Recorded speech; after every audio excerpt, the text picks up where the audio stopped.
Again, in the past 2 years, for the third time in the past 2 years, Baltimore Safe Haven, Maryland Safe Haven, has been vandalized.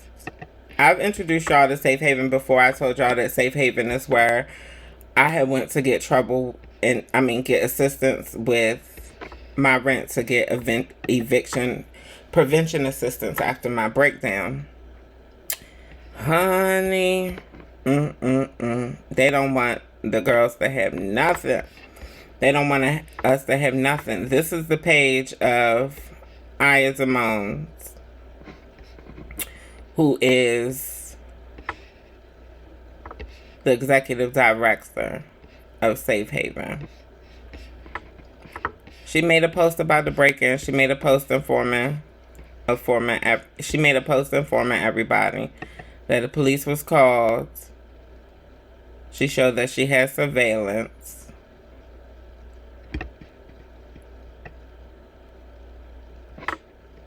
Of the vandalism.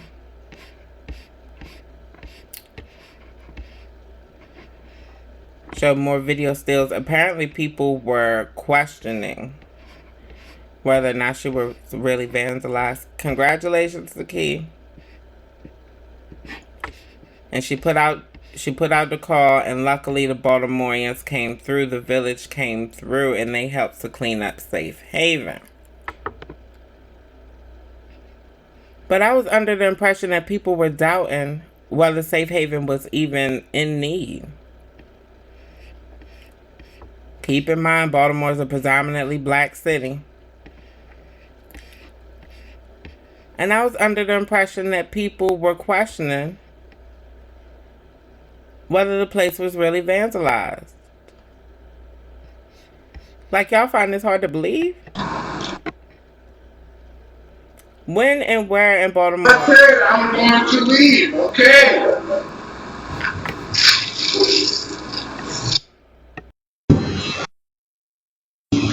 Please touch nothing.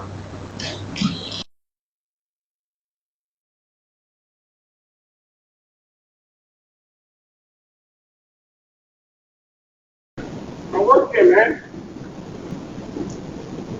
Get on the ground now. Who else is back there? Nobody. Get down. Over there.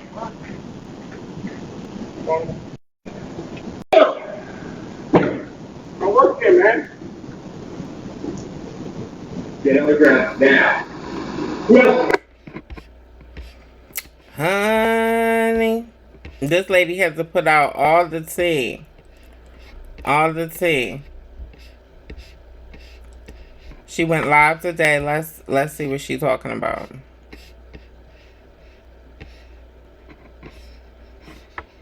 That's who was in the back. I hate when we gotta do the police job. I beg the community, I beg the people to be able to come get these people who broke into our. Hey, you have to sit down, baby. You're gonna wait for law enforcement. There he is. That's who was in the back. Him right there. He was in the back, sir. I get it, but what I'm gonna do for this nonprofit is not sustainable. I do right by the people. Did you right by me? I'm gonna do right by you. I'm gonna send you right to the police. I did not bring you. I'm gonna send you right to the police. Right, but I did not bring the building. You were back there, right? I was in the back. Thank you, sir. But that was enough right there for me. I'm sorry. I ain't gonna be able to do it. I don't know how y'all get down in community. We're not doing that. That's how they act once you catch you. I came and told you. I came and come up and I went looking for you though. Well, okay, I had to look for you. Well, I came to you. I had to look for you. Sweetie, come on. When I realized that somebody broke into here, I had to go look for you. Exactly. Where I feel violated is because you know that we do a lot of work in community. Exactly. So listen, we ain't just getting people locked up or arrested, but what I ain't ever about to do is play about what I put together. So no, we're going to sit here, we're going to wait for law enforcement, and you're going to have a seat, you're going to wait for law enforcement, and you can explain that to him. But for me, you're going to sit right here, my nigga. Okay, but I'm saying, you said, you're not saying I'm not going to say anything that's going to get you caught on that because I don't play with the police, but I am going to show them the footage of you being out back there. What you say to them is on you. That's right. I got nothing else to do with that, but you will sit here until they get here. Yes. Or we're going to deliver you to them. It's either way they want to do it. Yeah, one way or another. Yeah, okay. You're not going to make it out that door, though. I'm guaranteed to tell you. So the things that we have to do to ensure that our nonprofit stays together. Add up, right? Young lady. Absolutely, sir. I know as I see you out back and I see you and everything was broken into, the only thing we can do is what we did. Put the call out to the community and the people in the streets, and what they did, they pointed the fingers at you. Right. Everything you have on is the same thing that was in that video. Why did it come to you? Now, who else was in the video?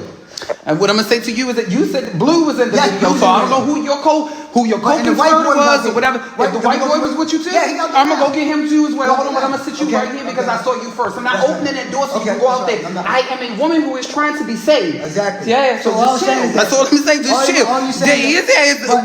Listen, everybody else, we not playing about what they take around here. Right. I hate to have to be the person at the end of the day to do this to own my own community, but I can't sit around and allow people to break into these spaces, sir. I'm done with it. I'm saying, I'm not bringing. And she's done with it. And she said what she said. And it's a shame that she had to. And it's a shame that it resulted in this. Negroes getting arrested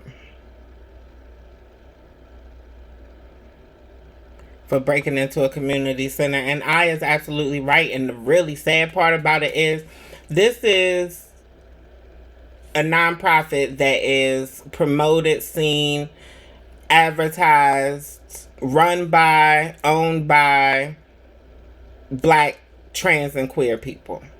Right? Yo had him yoked up on them steps. He wasn't moving up off them steps. Wasn't.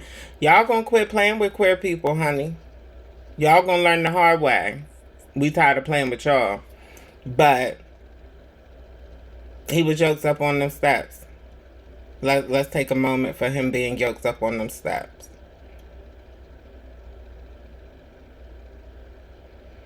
But like Aya was saying, it's a shame because this is advertised as a transgender space, as for trans care, for LGBTQ plus survival and safety. But there are just as much, if not more, straight people, cis-het people that get services at this place, including black men. Including cis-het black men. They know that this place exists. They are aware of Safe Haven because they come here for services. I hate when we gotta do the police job. I beg the community. I beg the people to. They're there to take advantage of the services and take advantage of the girls.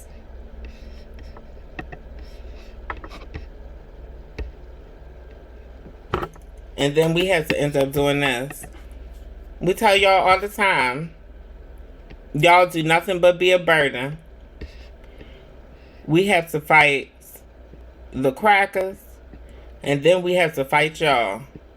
He wasn't getting up off them steps, was he? Not today, saying. Honey. But this was a mess.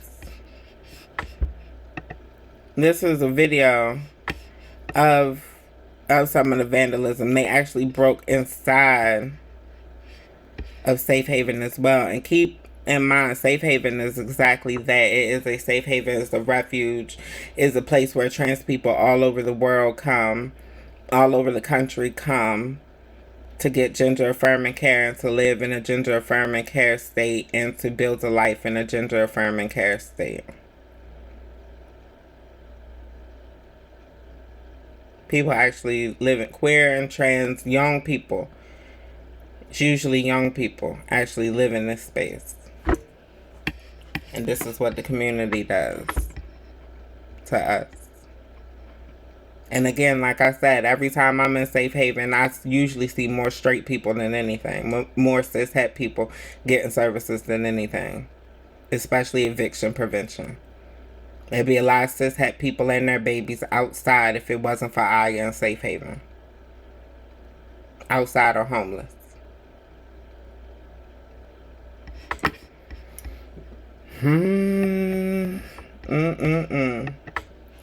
The link to donate to Safe Haven. Excuse me, honey. That was that nutritious dinner, honey. It might not have looked as nutritious as it was. But the link to donate to Safe Haven is in the description of this video. Y'all, please donate. They are close to their goal as of the time of this recording. Yeah. Shout out to Aya.